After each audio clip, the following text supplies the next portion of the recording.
Et on aborde maintenant l'ADN de chaque structure. Une seconde.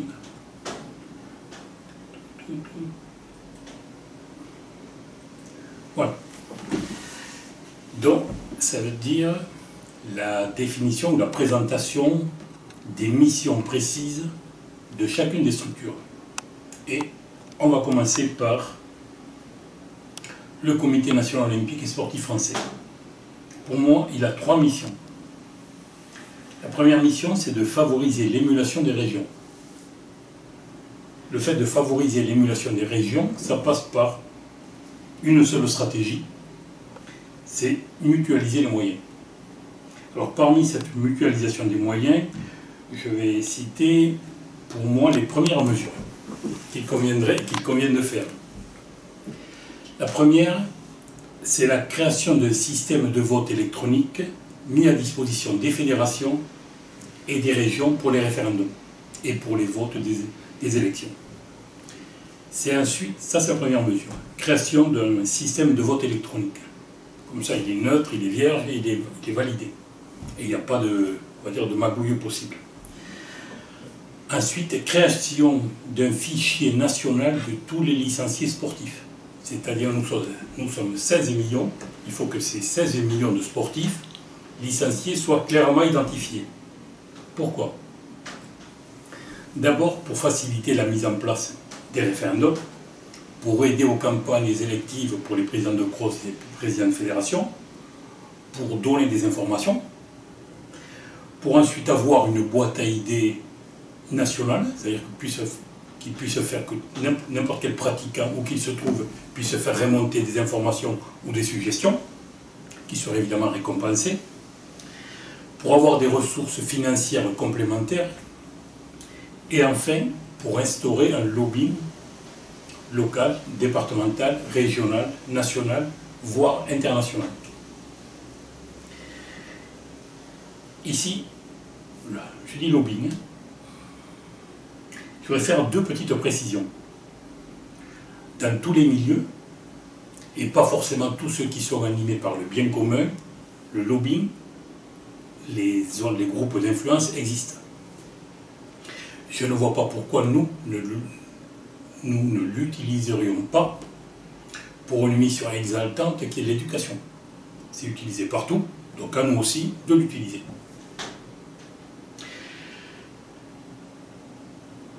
Deuxième précision que je voudrais faire, c'est que tout ce que je présente dans ces 3 vidéos de ma vision est sous-tendu par une seule idée, et c'est celle-là que vous devez fracasser si vous voulez me fracasser. C'est organisons-nous et mettons-nous en position de force pour vivre notre passion et remplir pleinement notre rôle social. Je suis sous l'arrière-plan, c'est la phrase que je viens de vous dire. Organisons-nous, mettons-nous en position de force pour vivre notre passion et remplir pleinement notre rôle social.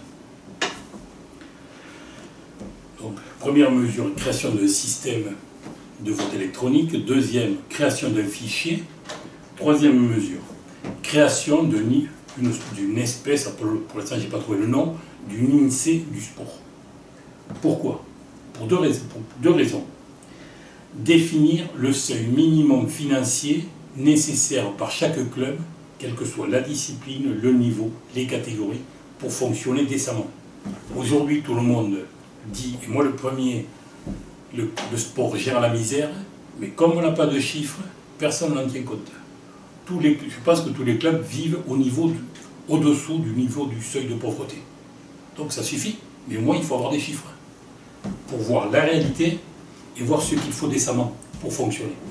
Et tous les sports, tous les clubs, du plus petit jusqu'au plus grand.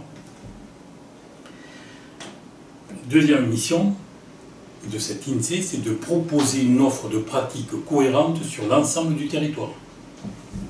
Et ne pas laisser les clubs se défaire d'une manière incohérente, qui met en porte-à-faux toutes les collectivités territoriales et tous ceux qui veulent financer ou pas financer. Donc, il faut au moins avoir un référentiel. Quatrième mesure, pour cette mutualisation des moyens. Nous sommes 16 millions. Donc, il est impératif de créer une centrale d'achat pour faire des économies d'échelle Si on ne le fait pas, c'est qu'on est des ânes. Vous allez voir si tout le monde ne va pas venir pleurer pour en faire partie. Aujourd'hui, ça peut exister, mais que par fédération. Il faut que ça soit généralisé à tout l'ensemble du mouvement sportif. Sinon, les plus gros profitent encore le plus par rapport aux petites fédérations, aux petits clubs. C'est pas normal. C'est tous des sportifs. Donc tout le monde doit bénéficier pareil. Donc création d'une centrale d'achat. Deuxième mission, être un relais avec les pouvoirs publics et les autres institutions. D'abord pour participer à la vie citoyenne, pour apporter notre plus-value spécifique par la coordination des actions qui peuvent être menées, et enfin, insuffler des initiatives pour faire vraiment une France plus sportive, plus olympienne. Donc on peut avoir des propositions pour booster la France et le sport. Troisième mesure, assurer le rayonnement de la France à l'international. Pour moi, ça passe par quelques mesures. Première mesure, toute simple, c'est accroître la présence et l'influence effective des Français dans les fédérations internationales et le CIO. Pour l'instant, on est plus ou moins nos abonnés absents, ou on a peu d'influence. Deuxième mesure. Vous avez entendu parler de la francophonie et de la Confégesse. Alors la francophonie, voilà, je vais y venir. Ça regroupe tous les pays qui parlent, dont on parle le français. Et la Confégesse, c'est la conférence des ministres de sport ayant le français en partage. Et vous savez combien il y a de pays qui ont le français en partage? Et combien il y a d'États et de gouvernements membres de cette Confégesse? Il y en a 43. Et alors que nous, la France, on devrait être première loge, puisqu'on parle le français, ça vient quand même de chez nous, on est plus ou moins... On fait juste de la figuration. À tel point que le Conseil économique et social a sorti un rapport en janvier 2018. Vous l'avez là, mais vous pouvez le trouver sur Internet. Je vous le montre juste pour que vous puissiez vérifier ce que je vous dis. Regardez, voilà. Voici la première page du rapport. Le rôle de la France fait quoi? Le rapport est bien fait Marie-Béatrice Levaux. Voilà. Et voilà. Publié au journal officiel. Vous pouvez. Dans ce rapport, il y a... Pardon. Je vais revenir à mes amours. Voilà. Il y a 16 recommandations d'entrée du rapport pour définir une feuille de route pour que la France retrouve sa place dans la francophonie. Et pour booster vraiment la francophonie et la Confégesse.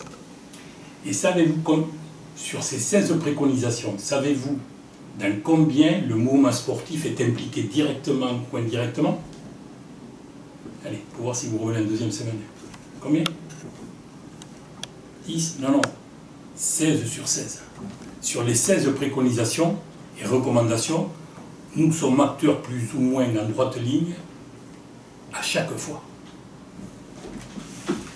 Donc, deuxième mesure, booster la francophonie, être présent sur la francophonie et être un acteur véritable au niveau de la Confégesse. Ça, c'est impératif. À tel point que quand vous lisez le rapport, vous restez scotché. Vous savez, aujourd'hui dans le monde, il y a plus de 247 millions de personnes qui parlent le français, et avec la démocratie africaine, normalement dans les années 2050, le français devrait être sur le podium des 3 langues les plus parlées au monde. Mais pour arriver à ça, il faut que nous, c'est maintenant que l'on se bouge. Donc booster la francophonie et la Confégesse. Troisième mesure, créer un partenariat avec les alliances françaises. Alors je ne sais pas si vous avez entendu parler des alliances françaises. C'est un réseau qui est fabuleux. Il est présent dans 135 pays. Il a exactement 850 antennes complètement autonomes dans ces 135 pays. Et il est chargé de promouvoir la culture française, c'est-à-dire d'apprendre le français et de faire reconnaître et promouvoir la culture française. Et nous, le sport, on est au cœur de la culture. Ne pas faire un partenariat avec eux, pour moi, c'est une erreur. Imaginez les échanges possibles. Ça, c'est la troisième mesure. Quatrième mesure que je préconise pour assurer le rayonnement de la France à l'étranger, à l'international. La France doit apporter son soutien à l'initiative du Vatican de rentrer dans la communauté olympique. Pourquoi? Parce que depuis toujours, l'olympisme et spiritualité sont liés comme les doigts d'une seule main. Dans l'Antiquité, les Jeux olympiques étaient célébrés en l'honneur du dieu Zeus. Dans l'ère moderne, la devise initiale était Citius, Fortius, Altus, plus vite, plus fort, plus haut. Ça veut dire finir par le haut pour montrer bien l'élévation morale. Aujourd'hui, on l'a galvaudé complètement. En même temps, la troisième raison, la finalité de l'olympisme, c'est l'altisme, c'est-à-dire la création d'une chevalerie, d'une noblesse de l'être humain. Bien. Donc, pour moi, il faut un soutien à l'initiative du Vatican pour entrer dans la communauté olympique. Mais ce n'est pas, le soutenir en tant que représentant, en tant que pays. Ce n'est pas le soutenir en tant que représentant de telle religion. C'est le soutenir comme le véritable représentant d'un écuménisme sportif universel. Un écuménisme sportif universel. C'est compliqué? Je vais vous le dire simplement. J'emploie un grand mot pour expliquer à nos penseurs ce que c'est, mais je vais vous le dire simplement pour que tout le monde comprenne. Tous les sportifs, moi le premier, vous, tous les sportifs, lorsqu'ils veulent se dépasser, ils vont chercher leur ultime ressource dans leur dimension spirituelle. Tous, sans exception. Et même si cette dimension spirituelle a des formes différentes, que ce soit la chrétienté, la religion chrétienne, la religion musulmane, le bouddhisme, ou d'autres, peu importe, c'est cette dimension qu'il faut favoriser. Voilà, cette dimension, elle est présente chez tous les sportifs, il n'y a pas de raison qu'elle ne rayonne pas.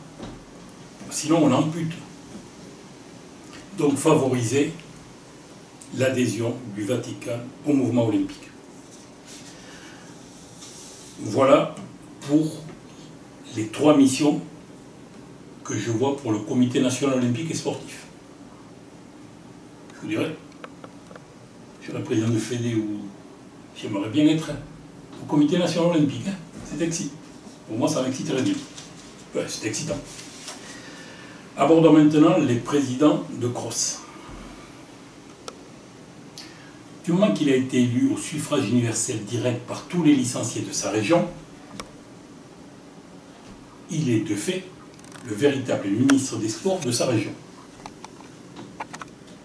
Et donc il pourra mettre en place une vraie politique sportive régionale. Comme j'ai dit, pour se tirer la bourre entre toutes les régions. Parmi les premières mesures, je vais vous en citer 4. La première mesure, c'est de présenter évidemment sa politique sportive à toutes les collectivités territoriales, président de région, président des comités départementaux, intercommunalité, à tout le monde, pour leur dire voilà, voici la politique que nous mettons en place, est-ce que vous jouez avec nous ou pas? C'est tout. Si vous jouez, super, si vous ne jouez pas, rendez-vous aux prochaines élections. Terminé. Deuxièmement, j'ai dit qu'au niveau du Comité national olympique, il y avait la création d'une INSEE du sport. Donc, c'est la mise en place d'un package annuel pour chacun des clubs, pour permettre à chaque club de fonctionner décemment. Ce package englobe tout ce qui est nécessaire au club pour fonctionner. Troisième mesure, création d'un comité d'entreprise pour tous les clubs et les licenciés. Si on a une centrale d'achat, c'est normal que tous les clubs en profitent, mais non seulement les clubs, mais en même temps chaque licencié à titre personnel. Et enfin, dernière mesure, c'est supprimer la double peine pour mes amis sportifs et sportives paralympiques. Je m'explique. Si vous avez un gamin qui veut faire du basket, ou un sport quelconque, il va prendre du basket. Entre paire de basket et tenue, vous allez, vous parents, vous allez débourser, je vais dire n'importe où, à peu près, mais vous pouvez vérifier tout ce que je vous dis sur Internet. Vous allez débourser 200 €. Si maintenant vous avez un gamin qui est sur un fauteuil roulant, eh bien, le prix que vous aurez pour lui permettre de vivre sa passion, de bien s'intégrer avec des copains, vous le multipliez entre 3 et 30%, 30 fois plus. De 3 à 30 fois plus. Vous pouvez vérifier le premier prix d'un fauteuil pour faire du basket et les prix les plus élevés. C'est pas normal. Il faut que le gamin qui est handicapé, qui veut faire du sport, que les parents ne paient pas plus que le gamin valide. Sinon, c'est une double peine. Pas possible. Enfin, inadmissible de laisser se prolonger ça. Voilà pour moi les 4 premières mesures qui pourraient être faites par chaque président de CROSS. Mais bon, c'est eux qui seront le ministre de sport de la région, c'est eux qui décideront. Pour les troisième créneau, les fédérations.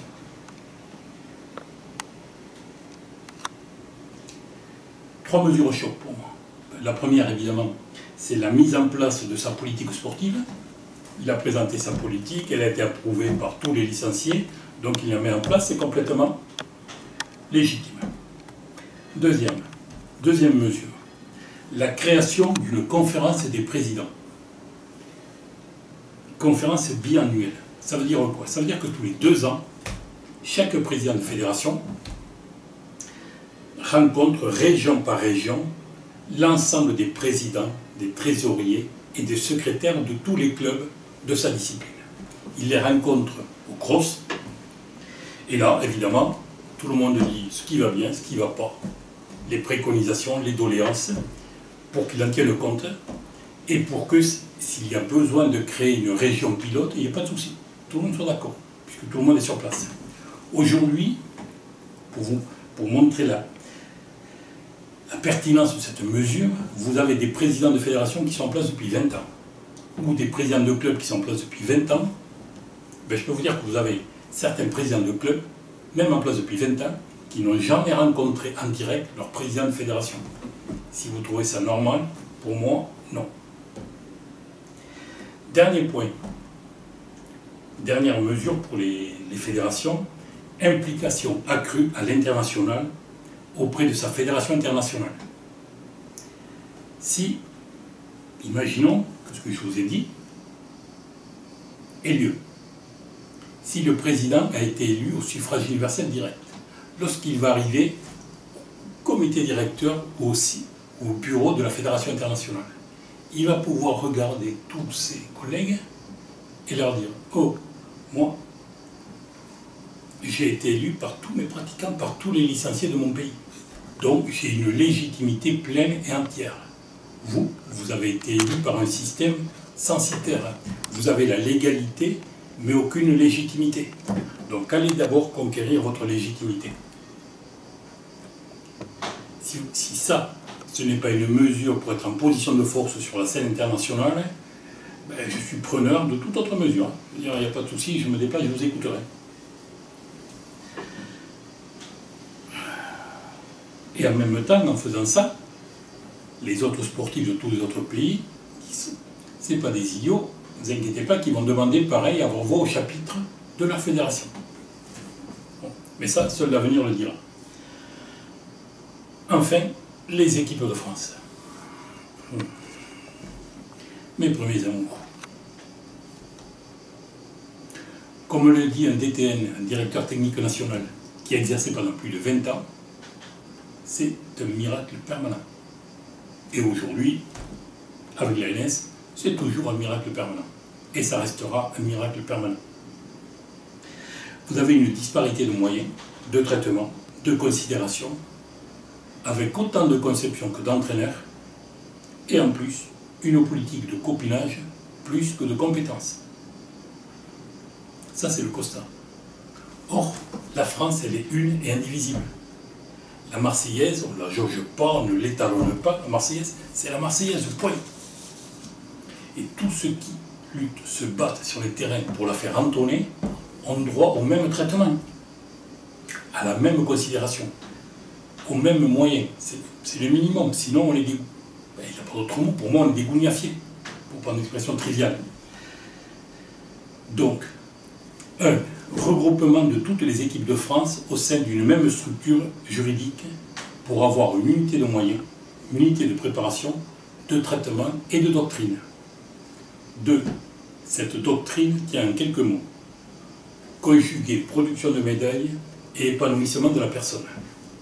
Concrètement, ça veut dire que c'est dans le plus de liberté, le plus de responsabilité, le plus de dignité que la performance est la meilleure. Le plus de liberté, le plus de responsabilité, le plus de dignité que la performance est la meilleure. L'AMF, ne me parlez pas du dopage, tout ça, on s'en occupera en son temps, ne vous inquiétez pas. Je vous garantis que c'est dans le plus de liberté, le plus de responsabilité, le plus de dignité que la performance est la meilleure. Pour les équipes de France, donc regroupement au sein d'une même structure, avec une unité de doctrine, de préparation, de tout, avec évidemment un PDG nommé en Conseil des ministres, un siège social naturel qui est l'INSEP, et des bureaux régionaux dans tous les CREPS. CREPS de Bordeaux, de Bouloris, de Toulouse, de Lille, les CREPS de partout. Mais dans tous ces bureaux, dans tous ces CREPS, tout est pareil. C'est la même doctrine qui est appliquée.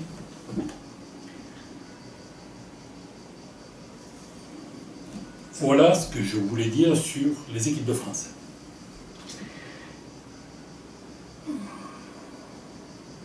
En conclusion de cette partie de présentation sur l'ADN, j'ai essayé de vous présenter le noyau dur de chaque structure, pour le comité national, pour les fédérations, pour le CROSS, pour les équipes de France.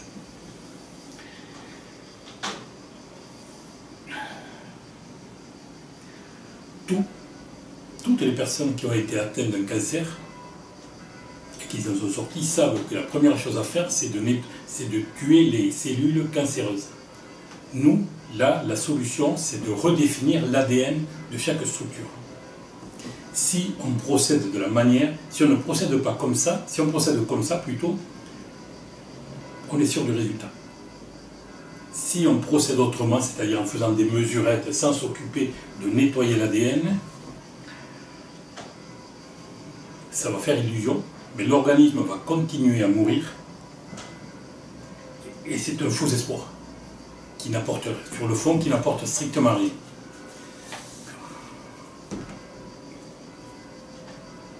Tous ceux qui ont vécu un cancer le savent. Il faut faire d'abord la chimiothérapie pour s'occuper de tout le reste après. Là, c'est exactement pareil. J'ai parlé de chimiothérapie,